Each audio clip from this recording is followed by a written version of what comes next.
For those who do not know, let me tell you how to send your stories. Just write it down and send it to the given email below. After that, wait for our response.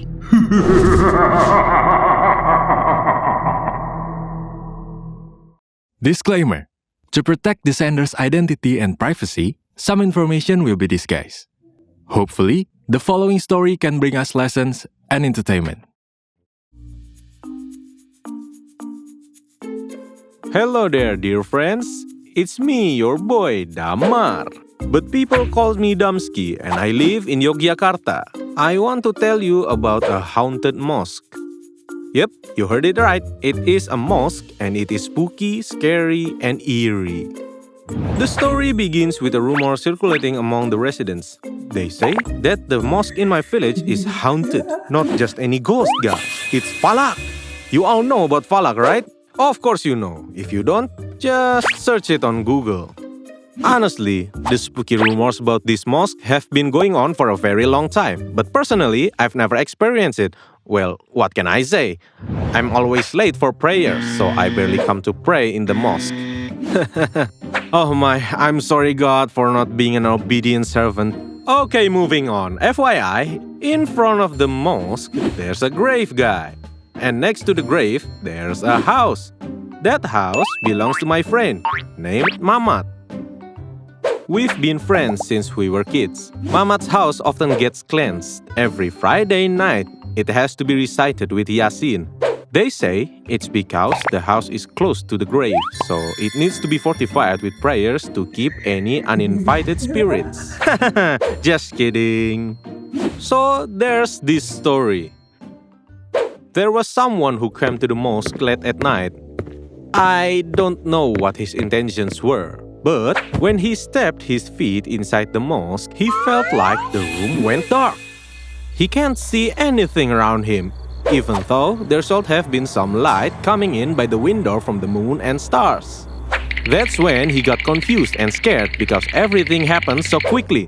Suddenly, BAM! Falak appeared right in front of the person, with its pale white face, with scary red eyes, and blood all over its face. And just like that, the person fainted until morning. The janitor, whose intentions was only to clean the mosque, suddenly encountered someone lying inside.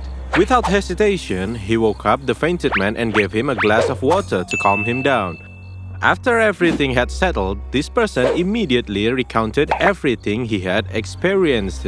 After that, this story quickly spread to other residents, but incidents like this have not happened just once. Actually, it happened 4 times with different people.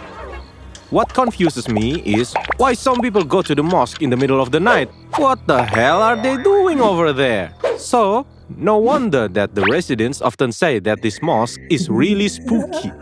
I was still a bit shocked and couldn't believe it, because how could something like this happen repeatedly?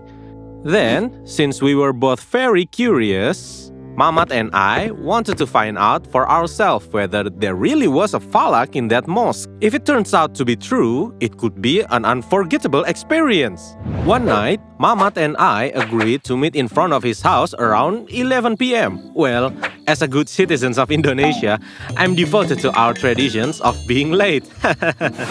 Long story short, we met up and headed straight to the mosque without bringing anything with us, just ourselves. By the way, I lied to my parents. I told them I was staying over at Mamat's house and, well, they allowed it. I mean, I'm a guy after all. What could possibly go wrong, right? It's not like they'd say no. My mental health might suffer. Back to the story. When we arrived there, everything seemed fine. Just so you know, we didn't turn on the mosque light because we were afraid of being caught by the villagers.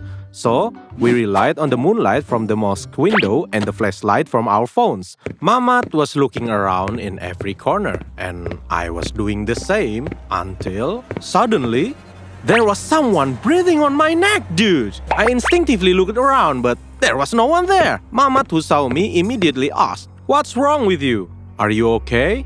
Trying to act cool, I lied. No, it's nothing, just a mosquito. But not long after, Mamat looked like he was about to stumble, which startled me. Be careful, bro. Then Mamat looked at me with fear. Dude, someone just held my hand. I denied it to ease the tense atmosphere. Come on, really? Just relax. But deep down, I was scared too. This made us increasingly shiver, and the air suddenly becomes colder. The air was so cold that it could freeze your sweaty armpits. The atmosphere of the night was truly silent, quiet. Not even the sound of the wind, water droplets, or crickets could be heard at all. Suddenly, whoosh! Everything went dark to the point that the flashlight from our phone was useless. Seriously, it's as if we're closing our eyes. Mamat reflexively held my hand. Okay, it was awkward, but I preferred being held by Mamat than by someone else. Ew. Our mouths started reciting prayers silently, just the one we know. And when we were about to turn around to leave the mosque, there was a pocong plus a tuyul. Man, damn, what is this? I mean, like, two at a time? Well, they're not falak, but they're still terrifying, you know?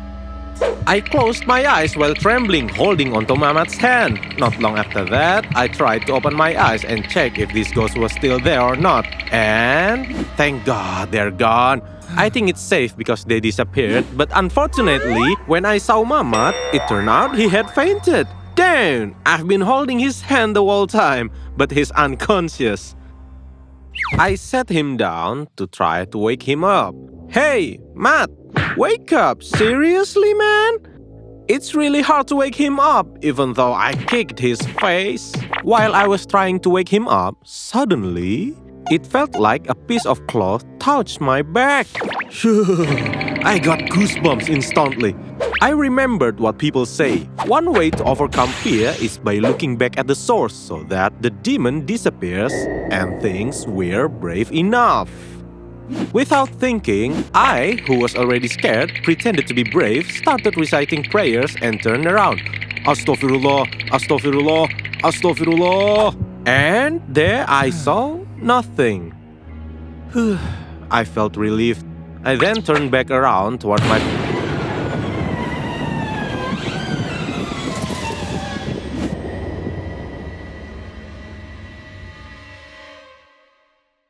And just like that, both of us fainted there. But the amazing thing is, we woke up around 4:30, where the caretaker found us.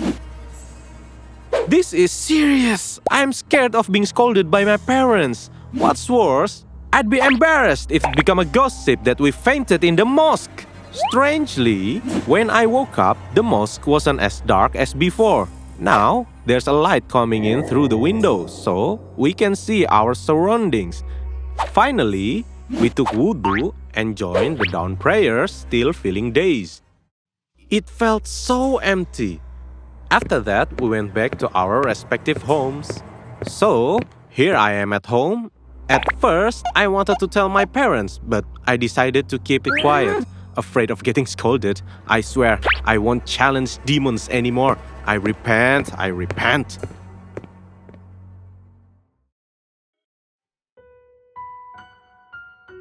So, that's the story of my experience in the haunted mosque. My message is, never challenge something that's beyond our realm.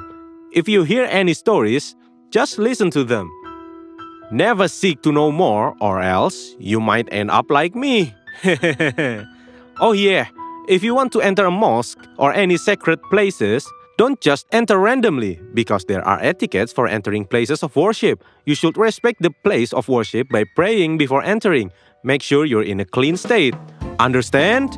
If you don't, just Google the prayers. The point is, we shouldn't act recklessly. From this, I've learned a lot. No matter what, I got my lessons. We live alongside supernatural beings, so we shouldn't go looking for trouble by disturbing them. That's it for my horror experience. See you later!